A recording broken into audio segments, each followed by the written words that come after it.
عبداللہ بھٹی صاحب، آپ کی طرف اسی پوائنٹ کو لے کے آنا چاہوں گی کہ غزوہ بدر کے میدان میں جس طرح سے معاملات کو ہم نے دیکھا، حق و باطل کی جو جنگ تھی، ہماری زندگیوں میں اس سے سبق سیکھ کر امپلیمنٹیشن کرنے کی کتنی ضرورت ہے؟ اعوذ باللہ من الشیطان الرجیم، بسم اللہ الرحمن الرحیم۔ اس میں کوئی شک نہیں کہ جو غزوہ بدر ہے تاریخ انسانی کا وہ موڑ ہے جہاں پہ پوری تاریخ کے زاویے بدل گئے، تاریخیں بدل گئی، ہر چیز بدل کے رکھ دی۔ پہلے دنیا میں یہ ہوتا تھا طاقت کا مقابلہ طاقت سے، تعداد کا مقابلہ تعداد سے، ہتھیار کا مقابلہ ہتھیار سے، لیکن اس جنگ میں جب آقا کریم اپنے 313 اپنے رفقا کے ساتھ آتے ہیں اور پھر اپنی پیشانی رکھتے ہیں وہاں پہ اور کہتے ہیں اللہ میاں میرے پاس یہی لوگ تھے جو میں آپ کے پاس لے کے آ گیا ہوں، اگر آج یہ نہ رہے تو تیرا نام لینے والا کوئی نہیں ہوگا، اگر یہ نہ رہے تو تیرا نام لینے والا کوئی نہیں ہوگا۔ تو رب ذوالجلال نے پھر فرشتے اتارے۔ اور دوسری بات ہے کہ جیسے پہلے کاشی بھی بات کر رہے تھے نا کہ رشتہ دار ایک دوسرے کے سامنے تھا، تاریخ انسانی میں آج تک کوئی ایسی جنگ نہیں ہوئی جب باپ کے سامنے بیٹا، بھائی کے سامنے بھائی اور رشتہ دار ایک دوسرے کے سامنے ہوں، اور پھر بے سر و سامانی کا عالم، ایک طرف چھڑیاں پکڑی ہوئی ہیں، ہاتھ میں کچھ بھی نہیں، دوسری تلواریں، اور پوری عرب کے جو امیر قبائل تھے اس میں سب وہ اپنے پیسے لے کے آئے تھے، ناچ گانے کرتے تھے، ناچ گانے اور ان کو یہ تھا کہ ہم روند کے رکھ دیں گے۔ اور دوسری بات یہ تاریخ اگر اس دن رب ذوالجلال فتح نہ دیتے مٹھی بھر جوانوں کو تو پوری تاریخ انسانی کا مقدر ہی کچھ اور ہونا تھا۔ رب ذوالجلال کو پتا تھا کہ یہاں پہ کیا ہونا، اور آقا کریم کے جو جانسار تھے انہوں نے اس دن یہ نہیں دیکھا، واقعہ کربلا میں ہمیں یہی ملتا کہ تعداد کدھر ہے، مقدار کدھر ہے، اسلحہ کدھر ہے، دوسرا کدھر ہے۔ یہاں جذبہ لڑا تھا، ایمان لڑا تھا، ایمانی حرارت لڑی تھی۔ اور پھر جب فرشتے تب اترتے ہیں کہ جب وہ ماحول پیدا کرتے ہیں، اقبال ہے جب آپ ماحول پیدا کر پھر فرشتے اترے قطار در قطار اندر۔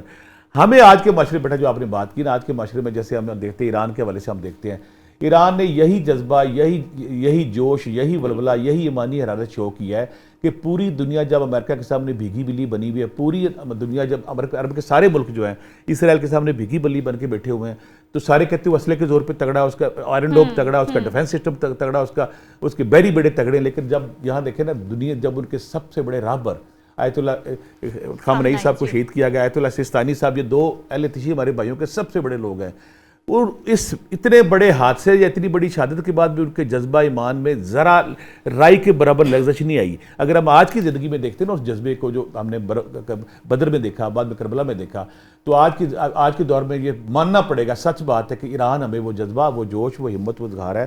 اور دوسری بات ہے کہ جس طرح اس جنگ میں جس طرح بدری صحابہ کو فتح ملی تھی، آج بھی دنیا حیران ہو کے رہ جائے گی جب دیکھیں گے کہ دنیا کی سپر پاور ہے، اس کا اسلحہ بھی ختم ہو جائے گا، اس کے میزائل بھی ختم ہو جائیں گے، اور جو اس کے مقابلے میں جو بالکل جن کا کرنسی روک کے انہوں نے دیکھ لیا، معاشی پابندیاں لگا کے دیکھ لی، سارے حربے لگا کے دیکھ لیے، ان کے سب سے بڑے رہنما کو انہوں نے شہید کر دیا، پھر بھی ان کے جذبہ ایمانی میں کوئی نہیں ہے۔ اب وہ بہانے ڈھونڈے گا، بہانے ڈھونڈنے کے بعد مذاکرات پہ آئے گا تاکہ اپنی جان بچا سکے۔ چند لفظ میں اما عائشہ پہ ضرور بولوں گا، آج کے دن ان کے ساتھ ہے۔ اما عائشہ وہ ہماری ماں ہے کہ جن کے 2200 سے زیادہ حدیث مبارکہ ان کے نام سے ہیں، 2200 سے زیادہ۔ جب ان پہ الزام چھوٹا سا لگا تو قرآن پاک میں اللہ سورہ نور اتار کے اللہ تعالیٰ نے ان کی شان، ان کی رفت کو اور بلند کر دیا۔ کسی نے اما عائشہ سے پوچھا کہ آقا کریم کا اخلاق کیا تھا، تو آپ نے کہا قرآن نہیں پڑھتے، جو قرآن ہے وہ ان کا اخلاق تھا۔ اور پیار کا یہ عالم تھا کہ جہاں سے آپ پانی پیتی تھی آقا کریم وہیں سے منہ کو پانی پیتی تھی، پیار سے کہتے تھے میری عائشہ، میری سرخ اندام، میری حمیرہ، میری عائش، میرے پاس بیٹھو، مجھ سے باتیں کرو، میرے سے باتیں کرو۔ اور ایک دن جب اپنے کپڑوں کو پیوند لگا رہی ہوتی ہے، آقا کریم اپنے نالین مبارک کو سی رہے ہوتے ہیں تو آپ کے پسینے پہ قطرے آ جاتے ہیں، تو ان قطروں کو دیکھ کے ناپاشا کر اٹھتی، کہتی کاش آج کوئی عربی شاعر ہوتا، وہ دیکھتا کس طرح آسمان کے چاند ستارے آقا کریم کے ماتھے پہ جھربڑ بن کے چمک رہے ہیں۔ یہ محبت تھی، یہ پیار تھا۔ پھر فرماتی تھی آقا کریم گھر میں ہمارے ساتھ کام کراتے تھے، اگر ازواجی زندگی جائے۔ محبت کا یہ عالم تھا کہ 2 دفعہ آپ نے دوڑ لگائی ان کے ساتھ۔ پہلی دفعہ اما عائشہ جیت گئی ان سے، دوسری دفعہ جب ہمارے آقا کریم جیت گئے تو آپ نے کہا میں نے اس دن کا بدلہ لے لیا۔ محبت کا یہ عالم تھا۔ اب میری ماں شاید توبہ ہوگی تھوڑی سی، جو محبت، جو پیار جو ان کے ساتھ تھا۔ اور آقا کریم کے جانے کے بعد سارے صحابہ کرام جو بھی مسئلہ ہوتا تھا ان کے پاس جاتے تھے، ان سے روشنی لیتے تھے، رہنمائی لیتے تھے۔ سخاوت ایسی تھی کہ جو پیسہ آتا تھا اللہ کے راستے میں بانٹ دیتی تھی۔ اور انہوں نے جو تربیت کی ہماری عورتوں کی آنے والے وقت کی، وہ مشعل راہ ہمارے لیے، ان کا کردار، ان کی زندگی، ان کے مسائل، ان کی ساری چیزیں جب ہم دیکھتے ہیں۔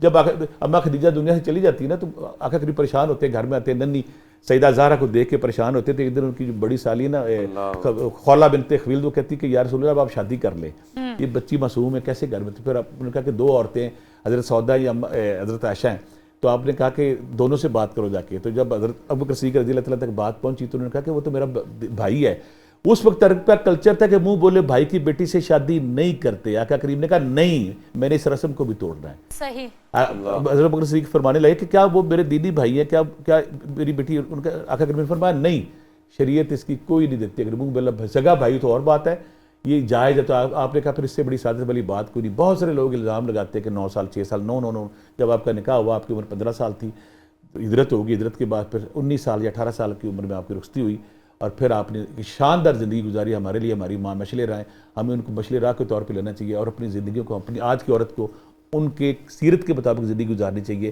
تب ہی ہمارا معاشرہ پرامن ہوگا.